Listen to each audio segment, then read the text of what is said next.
Is this the Ryan issue or a Tower of issue? I guess we're going to find out.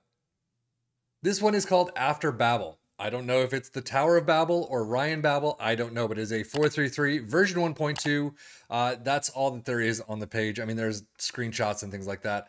I really love it when people put descriptions in to know what After Babel means.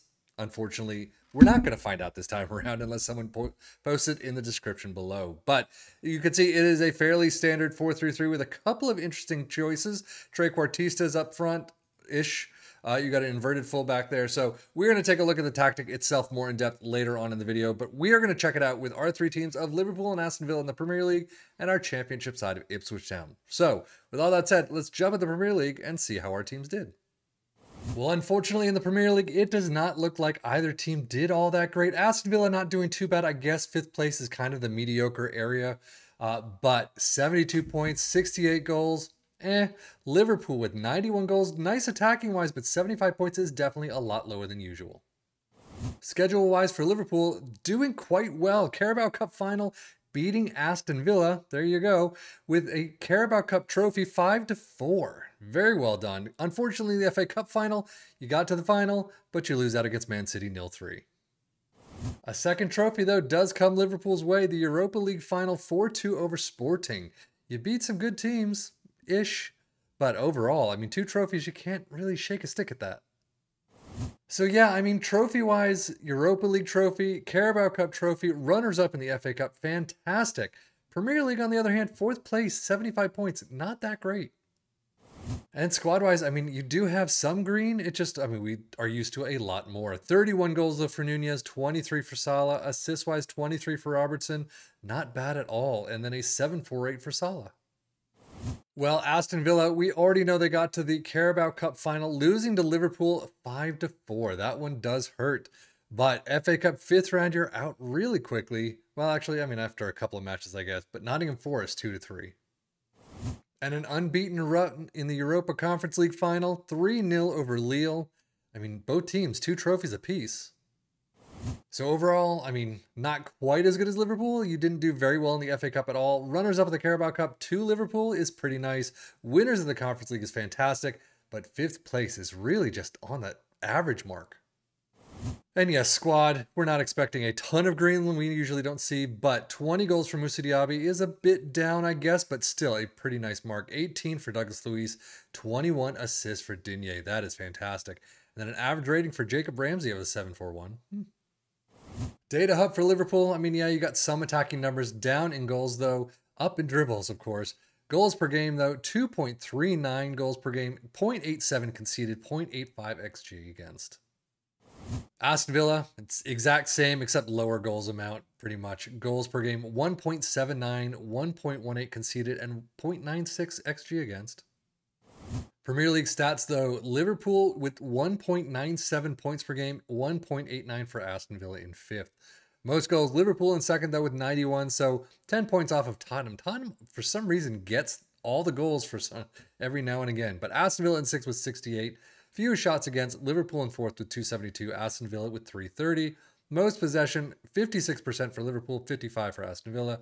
Most dribbles made, Liverpool in third with 727, Aston Villa in fifth with 713.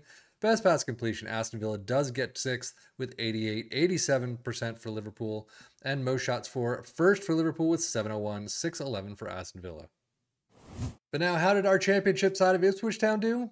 I mean, again, the past couple of weeks, they've been doing a fantastic job. I will say this is probably a little bit down from normal, or the new normal, I should say. We have had a couple of tactics where they have not done very well at all. You know, come in third, come in, what was it, 13th or something like that, which is a real doozy. But this one around, 110 goals, 102 points, still fantastic for Ipswich Town. Going to the Premier League, automatically promoted. But I think some of the numbers are slightly down from what we've been usually seeing. Domestic Cups, nothing really out of the ordinary. Carabao Cup third round, 1-2 against Brighton loss, and then a FA Cup fourth round loss, 0-1 against Chelsea. So overall, I mean, clearly championship, as usual nowadays, they're doing really well. FA Cup, Carabao Cup, not so much. Squad-wise, I think they actually have a little bit more green than Aston Villa may have. 13 goals though for Connor Chaplin. George Hurst all the way down with 5. Aston Villa at 9 for Fabian Rieder. It looks like, yep, Leif Davis is out. Gone somewhere else, PSG, who knows. But Ali Al-Hamadi with a 7-2-0. One off the bench. Wow. Donassian, though, with a 7-13. Championship stats, 2.22 points per game for Ipswich Town. Most goals in first with 110. Not dominant is the thing for me. They're usually 120, 130, and thereabouts this time around. But 110, still fantastic. It's just not as dominant as I was expecting. Few shots against in first with 312. Most possession in fourth with 56%. Most dribbles made in fourth with 847. And then most shots for in first with 729. So let us take a look at the tactic itself and go a little bit deeper. Sweeper, keeper, and defend is where we start. Wingbacks, or wingback on the left in attack. An inverted fullback in defend on the right. Ball-playing defenders in defend in the central spots. A roaming playmaker in support in the DM role. A CM in attack above them. A box-to-box in support next to them. 2 trequartistas on the left and the right in attack, and then an advanced forward in attack up front. Attacking mentality, in possession, attacking with his narrow, underlap on the left, passing directness is shorter, tempo is higher, low crosses and run at defense. In transition, counter press, counter, distribute quickly, distribute to the back line and roll it out. And then out of possession, a high press line of engagement, a much higher defensive line, trigger press much more often, prevent your goalkeeper distribution, get stuck in, step up more, and invite the crosses. So overall, how did it do for our 3 teams? Well, I mean, Ipswich Town doing a fantastic job as usual, getting in first place. But again, the last 3 weeks or thereabouts, they've been getting probably 90% of the time in first place. So I think the numbers are just down from where we're expecting them. So they're just not as dominant in an attacking form as we've seen in the past. And if we switch to Liverpool and Aston Villa, well, Aston Villa clearly doing an absolutely mediocre job. 5th place, 68 goals, 72 points. Usually they're upwards around 77, so they're even a little bit lower than mediocre in average.